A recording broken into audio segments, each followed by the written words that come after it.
काशीराम के मिशन को जो है खत्म करने का काम किया। उन्होंने हमेशा भाजपा की मदद की है। पहली बार जब मुख्यमंत्री बनी तो भाजपा के मदद से ही वो मुख्यमंत्री बनी और इनके दिल में हमेशा से भाजपा के लिए जगह रही है। बीजेपी के खिलाफ कम बोलती हैं और सबसे ज्यादा अखिलेश यादव जी के खिलाफ और कांग्रेस के खिलाफ बोलती हैं। अखिलेश यादव जी ने कभी भी एक शब्द उनके खिलाफ नहीं बोला है, लेकिन वो लगातार उनके खिलाफ बोलती रही और हम दलितों से भी कहना चाहता हूं कि अब आपको भी विचार करना होगा। आप देखो आपकी बहन जी कहां जा रही हैं। ये महिला विरोधी भी हैं। इन्होंने कभी भी किसी दलित महिला, अल्पसंख्यक महिला, पिछड़े महिला को राज्यसभा और विधानसभा में भेजने का काम नहीं किया। 4 बार की मुख्यमंत्री नहीं है।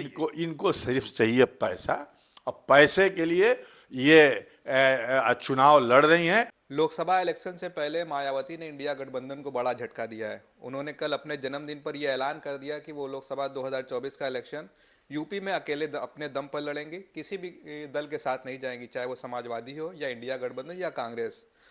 इस मसले पर हम बातचीत करने के लिए बनारस में मौजूद है और बनारस में हमारे साथ उत्तर प्रदेश समाजवादी पार्टी के सीनियर रहनुमा अधर जमाल लारी साहब मौजूद हैं। उनसे हम बातचीत करें। मायावती ने कल ऐलान किया है कि इंडिया गठबंधन के साथ वो नहीं जाएंगी, अपने दम पर अकेले लड़ेंगी। तो इस फैसले को आप कैसे देखते हैं? देखिए, हम तो शुरू से कह रहे हैं कि बहन मायावती जो जी हैं, ये कहीं न कहीं से भाजपा की मदद कर रही हैं। काशीराम जी ने बहुजन समाज पार्टी बनाया और उन्होंने इसके लिए बड़ी मेहनत की और उसका नाम भी बहुजन समाज पार्टी रखा। हमें याद है 1985 में मैं दिल्ली में था। सैयद शहाबुद्दीन साहब जो सांसद थे किशनगंज से, उपचुनाव जीते थे और उनको हम उपचुनाव में 1 महीने तक थे भी सैयद शहाबुद्दीन के चुनाव में। वो जनता पार्टी से चुनाव लड़ रहे थे, चंद्रशेखर जी की पार्टी से। तो उनके आवास पे मैं था, शहाबुद्दीन साहब भी थे, तो बार बार काशीराम जी का फोन आता था। तो उसको सैयद शहाबुद्दीन साहब रिसीव नहीं करते थे। फिर एक बार उन्होंने हमसे कहा कि भाई लारी साहब आप कह दो कि शहाबुद्दीन साहब नहीं है। तो काशीराम जी तमाम मुस्लिम नेताओं को जोड़ना चाहते थे जब उन्होंने पार्टी बनाया तो, और सैयद शहाबुद्दीन साहब को भी जोड़ना चाहते थे। और तमाम देश के बड़े बड़े उलमाओं से लेकर के और तमाम दलितों और पिछड़ों के जो भी नेता हैं उनसे वो मिले और मिल करके जो है सबको जोड़ने की उन्होंने कोशिश की और उस पार्टी का नाम भी उन्होंने बहुजन समाज पार्टी रखा। एक मीटिंग में हम भी अमीनाबाद पार्क में काशीराम जी के साथ जो है शामिल हुए थे। भीड़ नहीं थी, बहुत कम लोग थे। डॉक्टर एम ए हलीम साहब वहाँ के लीडर थे लखनऊ के, तो उनके साथ बहरहाल उनका नज़रिया जो था दलितों, पिछड़ों, अल्पसंख्यकों, गरीबों, किसानों के लिए जो है कि एकजुट करके लड़ाई मजबूती से लड़ी जाए और इसीलिए उन्होंने नाम बहुजन समाज पार्टी रखा। लेकिन जब से ये बहन मायावती जी के हाथ में पार्टी आई तो उन्होंने उसको सर्वजन समाज पार्टी बना दिया। अब वो बहुजन नहीं रहा और जिस तरीके से तमाम अपर कास्ट के लोगों को उन्होंने जोड़ा, जैसे सतीश मिश्रा से लेकर के तमाम लोगों को उन्होंने जोड़ा, तो वहीं से उन्होंने काशीराम के मिशन को जो है ख़त्म करने का काम किया। जहाँ तक इंडिया गठबंधन में शामिल न होने का सवाल है तो वो जो है देखिए उन्होंने हमेशा भाजपा की मदद की है और पहली बार जब मुख्यमंत्री बनी तो भाजपा के मदद से ही वो मुख्यमंत्री बनी।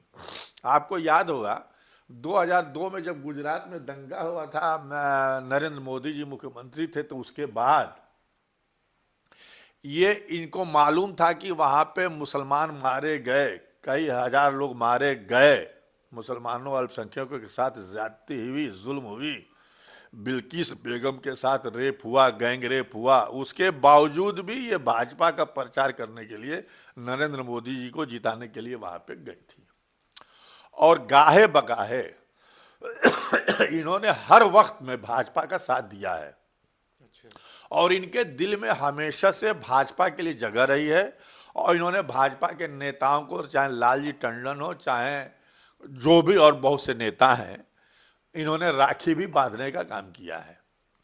तो ये दलितों का जो मोमेंट था उससे ये उसी वक्त हट गई। इनका नारा भी बदल गया। उस वक्त नारे क्या लगते थे, अब आज इनके नारे क्या लग रहे हैं। तो ये तो सर्वविदित था, लेकिन माननीय अखिलेश यादव जी को बदनाम करने की कोशिश की गई कि माननीय अखिलेश यादव जी नहीं चाहते हैं कि बहन मायावती जी इंडिया गठबंधन में आए। ये उनको बदनाम करने की साजिश की गई। गोदी मीडिया भी थी। उन्होंने तो हमेशा से बहन जी की इज्जत की, मुलायम सिंह ने इज्जत की, और इज्जत इतना तक किया कि 2019 के लोकसभा के चुनाव में बहन जी ने जिन जिन सीटों को मांगा, जो समाजवादी पार्टी की सीटें थी, उसको भी माननीय अखिलेश यादव जी ने दे दिया। जबकि नेताजी इसके खिलाफ थे, वो उनको पसंद नहीं था कि तुम सारी ऐसी सीट जो है आप दे रहे हो। बहरहाल तब भी सेक्रीफाइस किया हमारे माननीय अखिलेश यादव जी ने। लेकिन वो ये भी, जैसे आप इल्ज़ाम लगा रहे हैं कि वो बीजेपी को फ़ायदा पहुंचाती हैं, कल उन्होंने प्रेस कॉन्फ्रेंस में साफ तौर पर कहा कि बीजेपी जो है फ्री का राशन बांटकर लोगों को बहका रही है, रोजगार की बात नहीं कर रही है। तो वो तो बीजेपी को भी घेर रही है, लेकिन आप कह रहे फायदा। देखिए, बीजेपी के खिलाफ कम बोलती हैं और सबसे ज्यादा अखिलेश यादव जी के खिलाफ और कांग्रेस के खिलाफ बोलती हैं। यूपी में तो उन्हीं से सामना है ना सरकार में। देखिए, बीजेपी के खिलाफ तो कुछ बोलना पड़ेगा ना अपने वोटरों को दिखाने के लिए कि हम बीजेपी के भी खिलाफ हैं, लेकिन वो बीजेपी से पूर्ण रूप से मिली हुई हैं और बीजेपी का हर जगह उन्होंने फायदा करा। देखिए, जब भी राष्ट्रपति उपराष्ट्रपति का चुनाव हुआ, चाहे धारा 370 होता है, तमाम मौकों पे उन्होंने जो भाजपा का साथ दिया है और कभी भी उन्होंने कांग्रेस या समाजवादी पार्टी का साथ नहीं दिया। अभी जो मेयर का चुनाव हो रहा था, आपको मालूम है कि पूरे उत्तर प्रदेश में जो चुनाव हो रहे थे, तो वो बीजेपी को फायदा पहुंचाने के लिए उन्होंने जगह जगह मुस्लिम कैंडिडेटों को उतारने का काम किया कि ताकि अखिलेश यादव जी को हराएं। उनका मकसद कहीं भाजपा को हराने का नहीं था, उनका मेन मकसद था, और उन्होंने कहा भी कि हम अखिलेश यादव को जीतने नहीं देंगे, उनको हराएंगे, और जगह जगह मुस्लिम उम्मीदवार उन्होंने देने का काम किया। तो वो शुरू से जो है माननीय अखिलेश यादव जी के खिलाफ, 19 के बाद माननीय अखिलेश यादव जी ने कभी भी एक शब्द उनके खिलाफ नहीं बोला है, लेकिन वो लगातार उनके खिलाफ बोलती रही हैं और अमित शाह और मोदी जी के कहने पे ये इस तरीके की बयानबाजी करती रही हैं और एकदम से वो जो है भाजपा के साथ मिली हुई हैं, भाजपा को फायदा पहुंचाना चाहती हैं, वो भाजपा की सरकार बनाना चाहती हैं, और इसलिए वो बराबर जो है दूसरे लोगों को, दूसरे विपक्ष के और तमाम नेताओं को टारगेट करती रहती हैं। उन्होंने तो कल ये भी कहा कि सपा जो प्रमुख हैं अखिलेश यादव, वो गिरगिट की तरह रंग बदलते हैं। देखिए, अब ये गिरगिट की तरह से रंग बदलते हैं। अखिलेश यादव ने कभी उनके खिलाफ ऐसे शब्द इस्तेमाल नहीं किया है, लेकिन ये जो बयान दिया है ना उन्होंने, उससे दलितों, पिछड़ों, अल्पसंख्यकों में अखिलेश यादव का कद बढ़ गया है, ऊंचा हुआ है कि एक ऐसे नेता को बहन मायावती जी भाजपा के इशारे पे गिरगिट कह रही हैं। अच्छा, उन्होंने ये भी कहा कि अगर हम सपा या बस ये कांग्रेस के साथ गठबंधन करते तो जो दलित वोट है गठबंधन को तो मिल जाता है, लेकिन अपर कास्ट का जो वोट है वो तो बसपा को मिलता ही नहीं है, तो हम क्यों गठबंधन करें। देखिए, अपर कास्ट का नहीं मिलता है, ठीक है, हम मान लिए नहीं मिलता है, लेकिन आप 2014 में चुनाव लड़ी थी अकेले, एक सीट भी आपको लोकसभा का नहीं मिला था। उसी के बरक्स आप जो है 2019 में समाजवादी पार्टी से गठबंधन करके आप चुनाव लड़ती है, आपको 10 सीट मिलता है, और मुसलमान और बैकवर्ड वोट जो है आपको एक तरफा वोट देता है, आप 10 सीट जीतती हैं, 0 से 10 पे आ जाती हैं। और हमारे समाजवादी पार्टी 5 सीट थी 14 में और 5 सीट फिर 19 में रही, और इनका वोट जो है ट्रांसफर इन्होंने नहीं कराया, बेईमानी इन्होंने किया। इल्जाम माननीय अखिलेश यादव पे लगाती हैं, बेईमानी इन्होंने किया, इनका वोट जो है भाजपा को चला गया और ट्रांसफर जो है माननीय अखिलेश यादव जी की पार्टी समाजवादी पार्टी के को नहीं हुआ। तो ये तो गलत इल्जाम लगाती है। और 2022 में भी इन्होंने चुनाव लड़ा है विधानसभा का, उसमें भी इनका मकसद था, जो जिस तरीके से अमित शाह, नरेंद्र मोदी जी ने कहा, और जो भी कैंडिडेट तय हुए भाजपा के कहने पे तय हुए, और भाजपा के इशारे पे इन्होंने कैंडिडेट डिक्लेयर किया, उसने मुसलमान कैंडिडेट ज्यादा डिक्लेयर किया, लेकिन मुसलमान इस चीज को समझ रहा है। एक सीट जीती है, वो भी जो सीट जीती है उमा शंकर सिंह जो जीते वो निर्दल भी चुनाव जीत जाएगा, इनका उसमें कोई देन नहीं है। और इनका वोट परसेंटेज 12-12.5% पे आके रह गया, 22% से। 22% से वोट घट जा रहा है। और ये जो फैसला इन्होंने लिया है, अब तो जनता को फैसला करना है ना।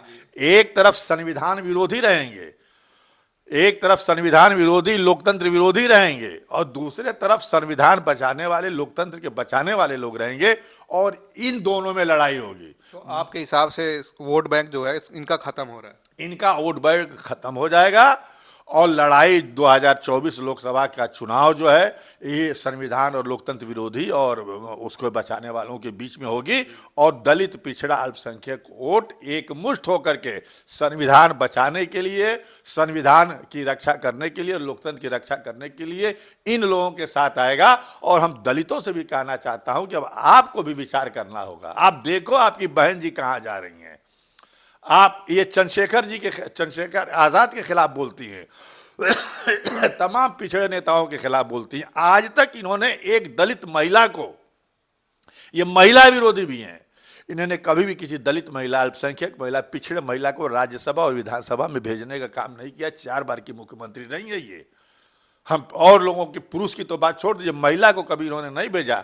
और मैं कहना चाहता हूं ये अकेले चुनाव लड़ें, ये भाजपा को फायदा पहुंचाने के लिए चुनाव लड़ रही हैं, और कह भी रही है कि जिसकी सरकार बनेगी उसमें शामिल भी हो जाएंगे भाजपा में। मैं रोकूंगा। सपा वाले ये इल्जाम ओवैसी पे भी लगाते हैं कि अगर वो अकेले लड़ रहे हैं तो भाजपा को इल्जाम पहुंचाते हैं। अब मायावती पे भी इल्जाम लग रहा है। एक तरफ तो आप कह रहे हैं कि उनका वोट परसेंटेज कम है, कोई फायदा नहीं, लेकिन गठबंधन तो चाह रहा था कि ये आ जाए। देखिए, ये अवैसी साहब ऐसा काम करते हैं, तेलंगाना में वो चुनाव नहीं लड़ते हैं, उत्तर प्रदेश और बंगाल और तमाम जगहों पे लड़ते हैं, और उनसे भी कहीं ना कहीं भाजपा को फायदा होता है। और आप देख लीजिए चुनाव हुआ कितने जगहों पे हमारे कैंडिडेट 85 जगह हार गए मिलने के, और उनके वजह से कितनी सीट हमारे हैं। इसमें कहीं से दो राय नहीं। और बहन मायावती जी भी जो है भाजपा के इशारे पे ही काम कर रही हैं। हमने एक बयान भी दिया था कि भाजपा वाले जो लिख के देते हैं बहन जी बोलती हैं। और माननीय अखिलेश यादव जी ने तो यहां तक कहा था कि कोई बहन जी के बारे में अपशब्द न कहे, उनका इज्जत से नाम ले, वो इतना इज्जत करते हैं। लेकिन ये लगातार उनके ऊपर हमला करती हैं।